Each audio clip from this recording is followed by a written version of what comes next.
नमस्कार दोस्तों, स्वागत है आप सभी का अपने YouTube channel the secret civil servant में। और ये क्वेश्चन है जीएस पेपर नंबर 6 के यूनिट 2 पॉपुलेशन एंड एनर्जी से। तो एनर्जी का क्वेश्चन मैंने एक कराया था, विद्युत का, है ना, और अब ये पॉपुलेशन से रिलेटेड है। क्वेश्चन है आपका, उत्तर प्रदेश में उत्तर प्रदेश में जनसंख्या वृद्धि प्रतिरूप को समझाते हुए इसको रोकने में महिलाओं की भूमिका का आकलन कीजिए। सीधा सीधा कनेक्ट कर रहा है कि जनसंख्या यूपी की तो बढ़ रही है, वो प्रतिरूप जो है जनसंख्या वृद्धि का प्रतिरूप, उसको समझाना है। लेकिन अगर पॉपुलेशन ग्रोथ हो भी रही है, पॉपुलेशन बढ़ रही है, उसमें महिलाओं की क्या भूमिका है उसका आकलन हमें करना है। ठीक है, चलिए देख लेते हैं फिर। जनसंख्या वृद्धि किसी क्षेत्र में समय की किसी निश्चित अवधि के दौरान लोगों की संख्या बढ़ने को कहा जाता है। अब जनसंख्या वृद्धि तो यही होगा ना, अभी एक कमरे में 10 लोग हैं, अब उसमें 15 हो जाए, होगी जनसंख्या वृद्धि भाई। तो वो क्षेत्र हो गया ना, कि कितने क्षेत्र में किसी निश्चित समय पे बात कर रहे हैं, और वो भी तो लोगों की संख्या बढ़ने को कहा जाता है, जनसंख्या वृद्धि होगी। आगे बढ़ते हैं। उत्तर प्रदेश की जनसंख्या 2011 की जनगणना के अनुसार देश की कुल आबादी का लगभग 16.5% है। टोटल जितनी पॉपुलेशन 2011 में देश की थी, उसका 16.5% आबादी उत्तर प्रदेश की है। अब जो जनसंख्या वृद्धि प्रतिरूप को समझाना था, वो जनसंख्या वृद्धि प्रतिरूप को आप देखिए कि जनसंख्या वृद्धि प्रतिरूप, क्योंकि जनसंख्या वृद्धि होती कैसे है? उच्च जन्म दर हो, निम्न मृत्यु दर हो। भाई उच्च जन्म दर हो, निम्न मृत्यु दर हो, जनसंख्या वृद्धि हो जाएगी। पैदा होने वाले बच्चे ज़्यादा हो, मरने वाले कम हो, अपने आप जनसंख्या बढ़ जाएगी। ठीक है, थोड़े से आंकड़े देख लेते हैं उसके। उच्च जन्म दर है तो प्रजनन दर 2.40, नेशनल फैमिली हेल्थ सर्वे 5 के अनुसार जो फर्टिलिटी रेट है यूपी का 2.40 है, नेशन से तो ऊपर ही है। निम्न मृत्यु दर है, और निम्न मृत्यु दर में शिशु मृत्यु दर में कमी आई है। 2011 में IMR इन्फेंट मोर्टेलिटी रेट जो 57 था 1000 जीवित बच्चों पर, वो 2020 में घट करके 38 हो गया, तो कमी आई है ना। तो जनसंख्या आपको बढ़ती हुई दिखाई देगी फिर। अच्छा, वृद्धि दर भी देख सकते हो आप यूपी की। 2001 से 11 के दशक में लगभग 20.23% रही यूपी की वृद्धि दर, है ना। शिक्षा की कमी, ये सब फैक्टर हैं कि जनसंख्या वृद्धि के प्रतिरूप, जनसंख्या वृद्धि के कारण के तौर पे हैं कि जनसंख्या वृद्धि के कारण कौन कौन से होते हैं। तो शिक्षा की कमी, अब जितनी भी, अब इसमें बताया जाता है कि जितनी निरक्षर जनसंख्या होगी उनकी, आपने देखा होगा कि पॉपुलेशन ज़्यादा मिलेगी, घर में सदस्य ज़्यादा मिलेंगे। जैसे जैसे एजुकेटेड हुए हैं लोग, शिक्षा का महत्व बढ़ा, तो पॉपुलेशन भी कम हुई है। अब तो आप अपने आसपास देखते होंगे जो नई पेरेंट्स बन रहे हैं नए नए, उनके 1 या 2 बच्चे, मैक्सिमम 2 बच्चे, वरना 1 बच्चा। तो शिक्षा की कमी। 2011 में यूपी में महिला साक्षरता कितनी थी? 57.18%। अच्छा, महिला साक्षरता का ये आंकड़ा क्यों लिया हमने? क्योंकि महिलाओं की भूमिका बताने वाले थे, आकलन करने वाले थे उनकी भूमिका का, तो इसलिए महिला साक्षरता बता दी। ठीक है। सांस्कृतिक और धार्मिक मान्यताएं भी हैं, सांस्कृतिक और धार्मिक मान्यताएं भी हैं जो बच्चे पैदा करने की रहती हैं। अब गांव में देखोगे, पहले बताया जाता था कि जितने, एक तो बच्चे जीवित नहीं रहते थे, इसलिए ज़्यादा भी बच्चे कर देते थे। फिर लगता था कि चलो काम धंधा ही करेंगे, पढ़ाने लिखाने का उतना जोर रहता नहीं था, तो जितने ज़्यादा बच्चे होंगे। और दूसरा एक और रहता था, लड़ाई झगड़े के लिए लठैत भी चाहिए, तो वो वाला भी रहता था। एक और कारण है जनसंख्या वृद्धि का कि सनमेटावरियता, बेटे को ज़्यादा तवज्जो देना। तो अगर लड़कियां होती जा रही हैं, तो जब तक लड़का नहीं होगा तब तक बच्चे ही होते जाएंगे। तो देखेंगे कि भैया 5 बहनें, सबसे छोटा आया, छठा भाई आ गया, 6 बच्चे हो गए। तो पहले पुराने टाइम पे हुआ करता था, अब तो थोड़ा बदला है चीज़ें। तो 10 की वृद्धि दर गौतम बुद्ध नगर, गाजियाबाद, श्रावस्ती आदि जिलों में सर्वाधिक रही है। तो इनमें जनसंख्या काफ़ी आपको देखने को मिलेगी, पर हम पूरे उत्तर प्रदेश की बातें कर रहे हैं। अब जो सेकंड पार्ट था आपके क्वेश्चन का, जनसंख्या वृद्धि को रोकने में महिलाओं की भूमिका बहुत महत्वपूर्ण है। बताओ महिलाओं की भूमिका कैसे होगा? भाई 9 महीने बच्चे को पेट में तो एक माँ ही रखती है ना, तो उनकी भूमिका कैसे नहीं होगी? अगर वो एजुकेटेड होंगी तो वो अपने शरीर के बारे में ध्यान रखेंगी, समझेंगी। तो बच्चे की प्लानिंग का जो प्लान होगा, उसमें सिर्फ फिर अम्मा, बाबा, दादा, दादी या पापा का नहीं चलेगा, या पति का नहीं चलेगा, फिर महिलाओं का चलेगा, क्योंकि उनके शरीर पर उनका अधिकार है, उन्हें पता है उनकी चीज़ें कैसी हैं। तो महिलाओं की भूमिका तो बहुत ज़्यादा हो जाती है इसमें। चलिए देख लेते हैं। शिक्षा तथा जागरूकता ने परिवार के आकार को प्रभावित किया है, बिल्कुल किया है जी। 1991 में जहाँ 39.4% महिला साक्षरता थी, 2011 में 57.18% महिला साक्षरता बढ़ी। और जैसे ही महिला साक्षरता बढ़ी उसने परिवार के आकार को प्रभावित किया। आज भी देख लीजिए, अब जैसे जैसे एजुकेशन बढ़ रही है उसमें एक और फैक्टर काम कर रहा है कि बेरोजगारी बढ़ रही है। अब जब बेरोजगारी बढ़ रही है तो शादी की जो एवरेज एज है वो ज़्यादा बढ़ती जा रही है, 29-30 साल।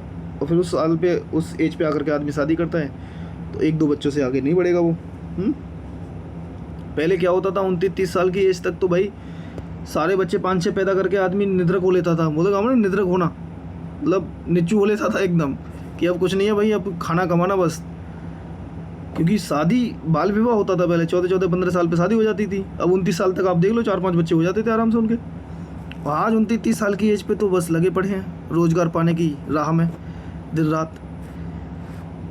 कार्य सहभागिता का बढ़ना।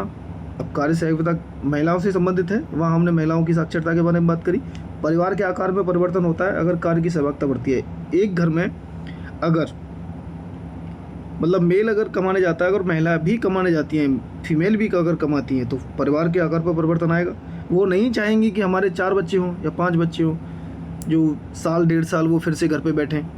वो कोशिश यही रहती है 1-2 बच्चे हों, उस समय वो मातृत्व अपना अपनाएं, उसके बाद फिर से अपने काम पे लौट जाएं। तो कार्य सहभागिता अगर जैसे जैसे बढ़ेगी तो परिवार के आकार में परिवर्तन आएगा।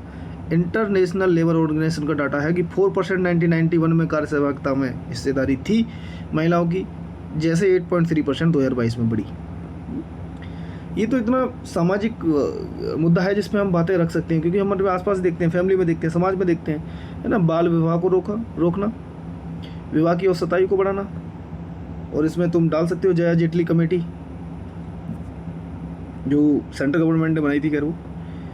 परिवार नियोजन कार्यक्रम में भागीदारी, महिलाओं की अगर भागीदारी परिवार नियोजन कार्यक्रम में कर दी जाए, देखो जिससे संबंधित जो भी पॉलिसी होती है वो दूसरा नहीं बना सकता उससे बेहतर पॉलिसी।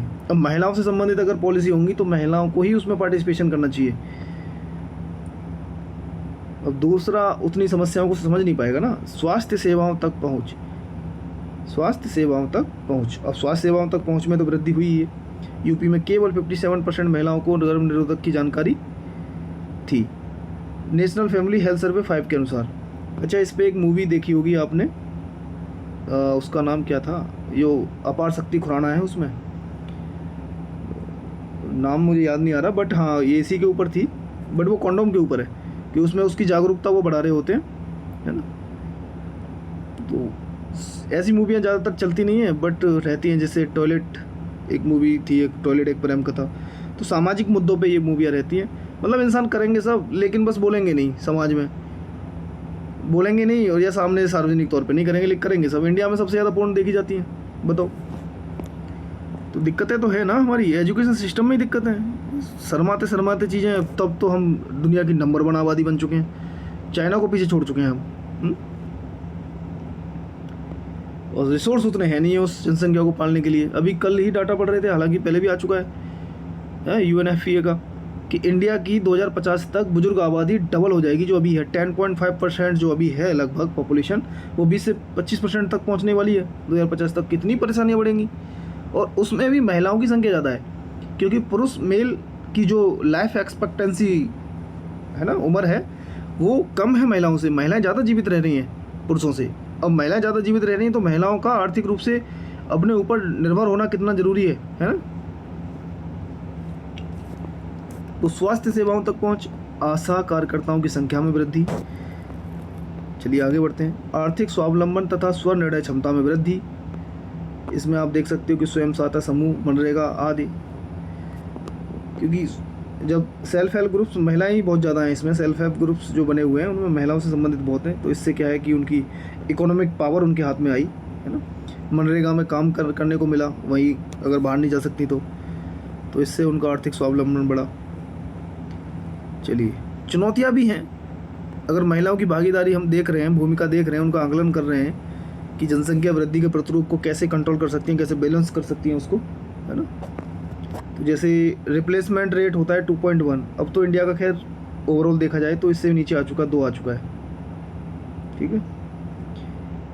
चलिए चुनौतियाँ देख लेते हैं कि चुनौतियाँ क्या है। स्वास्थ्य सेवाओं में कमी, अब जितनी हमने वहाँ स्वास्थ्य सेवाओं में सुधार बताया था लेकिन उतना भी नहीं है, कमियाँ तो अभी भी हैं। शिक्षा का अभाव है, सांस्कृतिक बाधाएं हैं, सन्मेटा वरीयता है। ये सन्मेटा वरीयता का मतलब है कि बेटे की इच्छा में लगातार अनवांटेड गर्ल्स, इसको बोलते हैं अनवांटेड गर्ल्स, अनवांटेड चाइल्ड बोल सकते हैं, अनवांटेड चाइल्ड, कि वो नहीं चाहते थे कि लड़की पैदा हो लेकिन लड़की पैदा होती जा रही है, लड़के की इच्छा में आप बच्चे करते जा रहे हो। सन्मेटा वरीयता है कि बेटे को वरीयता देना, ठीक है। आर्थिक निर्भरता, बाल विवाह, ये सब चुनौतियां हैं अभी भी। अब बाल विवाह, बच्चे को बचपन में विवाह कर दोगे तो बच्चे ज़्यादा होंगे, रीजन हम ऊपर ही बताते जा रहे थे आपको। आगे की राह में आप देख सकते हो कितने पॉइंट हैं कि शिक्षा का प्रसार किया जाए, बिल्कुल एजुकेशन तो होना चाहिए, नई शिक्षा नीति को लागू करना, जैसे न्यू एजुकेशन पॉलिसी 2020 को। परिवार नियोजन सेवाओं की पहुंच में वृद्धि हो, गर्भ निरोधक उपायों और सेवाओं की निःशुल्क उपलब्धता हो। निःशुल्क, गवर्नमेंट को ध्यान देना फिर इसमें। पहले तो लोगों का साइनेचर ख़त्म करना है ना, लोगों के अंदर साइनेचर ही इतना है। वो मूवी बहुत सामाजिक मुद्दों पे थी, मुझे बस उसका नाम याद नहीं आ रहा है, अपार शक्ति खुराना, आयुष्मान खुराना का भाई था उसमें। आर्थिक सशक्तिकरण किया जाए, जन जागरूकता अभियान और कार्यशालाएं आयोजित की जाएं, कानून और नीतिगत सुधारों का प्रभावी कार्यान्वयन हो। अगर कानून बनते हैं, नीतियाँ बनती हैं तो उनका इफेक्टिव, प्रभावी इम्प्लीमेंटेशन होना बड़ा ज़रूरी है। इस प्रकार जनसंख्या वृद्धि को रोकने में महिलाओं की महत्वपूर्ण भूमिका रही है। 2011 में 20.7%, वही वर्तमान जनसंख्या नीति 2021 बढ़ती जनसंख्या को रोकने में सहायक हो सकती है। वर्तमान जनसंख्या नीति 2021 यूपी लेके आया था ना अपना, तो वो भी उत्तर प्रदेश में बढ़ने वाली जो जनसंख्या है उसको रोकने में सहायक हो सकती है, बिल्कुल हो सकती है। इस तरीके से ये क्वेश्चन हमारा कंप्लीट है, ठीक है ना। Thank you so much.